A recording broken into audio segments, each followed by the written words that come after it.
Without planning আবারও চলে গেলাম হুট করেই আরেকটা জায়গাতে।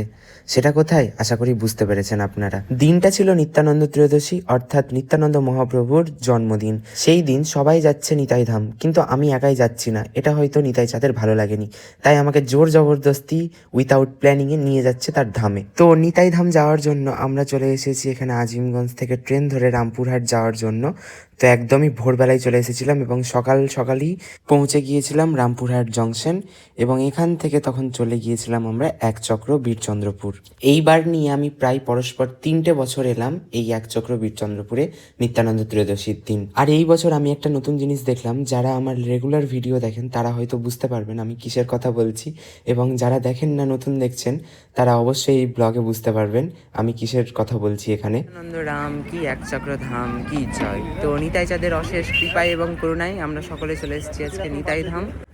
আর এখন আমরা যাব দর্শন করতে এবং প্রচণ্ড পরিমাণে এক্সাইটেড, কারণ কি জানতাম না, আগে থেকে কোনো কিছু প্ল্যান ছিল না, হঠাৎ করে প্ল্যান হয়েছে যে নিতাই ধাম আসবো এবং হঠাৎ করেই চলে আসা। তো চলুন এখন যাওয়া যাক। তো আমরা এখন চলে যাচ্ছি হাঁটতে হাঁটতে একচক্র ইস্কন মন্দির, নিতাই বাড়ি এবং বিভিন্ন জায়গা দর্শন করতে। আর আমরা এতটাই সকালে এসেছিলাম, সমস্ত জায়গা একদম পুরো ফাঁকা ফাঁকা দর্শন করতে পেরেছি খুব সুন্দরভাবে, এবং এত সুন্দর একটা দৃশ্য পাবো এটা কোনোদিনই ভাবিনি আমি।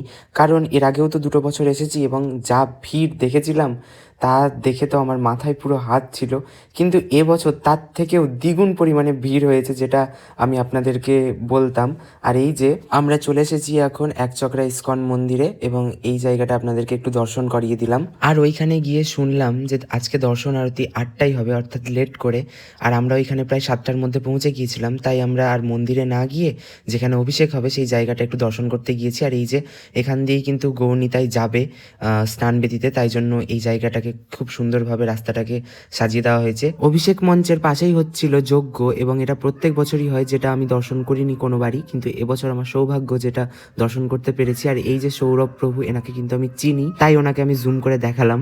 যজ্ঞ শেষ হয়ে যাওয়ার পর এবং দর্শন আরতি মন্দিরে কমপ্লিট হয়ে যাওয়ার পর এখানে প্রায় 9টার দিকে কিন্তু ভগবান গৌরনিতাই চলে আসেন স্নান বেদিতে স্নান করতে, এবং ভক্তগণ কিভাবে সুন্দর করে ভগবানকে স্নান বেদিতে আহ্বান জানাচ্ছেন আপনারাও তা দর্শন করুন।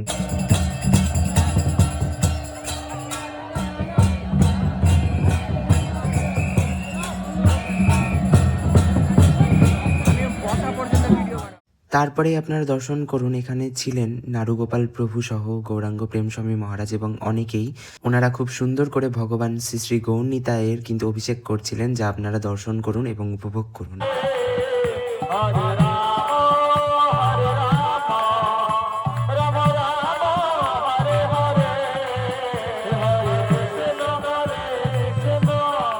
আর এই যে আমরা সকলে কিন্তু এখানে সবাই মিলে অভিষেক দর্শন করছিলাম ভগবানের, আর আমরা সকলে কিন্তু বসে বসে নৃত্যও স্টার্ট করে দিয়েছি।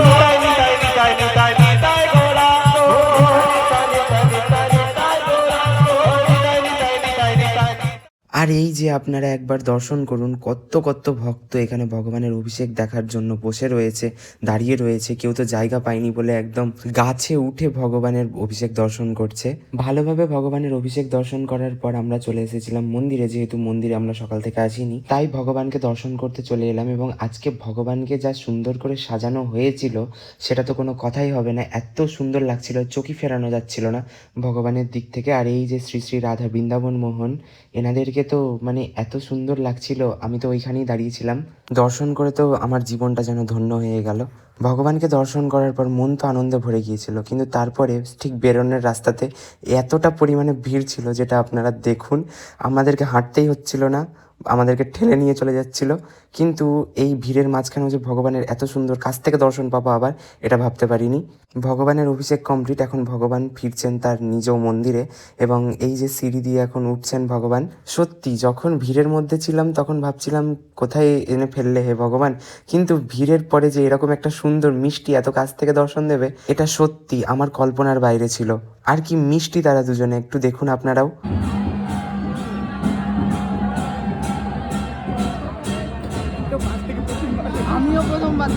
তারপরেই আমরা চলে আসি প্রসাদ পেতে, এবং প্রসাদের লাইনটা জাস্ট দেখুন, এখানেও ঠিক একই পরিমাণে ভিড়, তবুও খুব কষ্টে এখানে প্রসাদটা পাওয়া হলো। আর প্রসাদের টেস্ট নিয়ে কোনো কথা হবে না, একদম অমৃতের মতো স্বাদ, যেটা বলে বোঝানো যাবে না। আর এই যে আপনারা দেখুন, আমি কিন্তু এখানে মহারাজের একটু কৃপা পেয়েছিলাম এই মালাটির মধ্যে দিয়ে। তো আজকের ব্লগটা এই পর্যন্তই। ভালো লাগলে অবশ্যই লাইক, কমেন্ট, শেয়ার করবেন। দেখা হবে এর পরের কোনো ব্লগে। ততক্ষণের জন্য টাটা।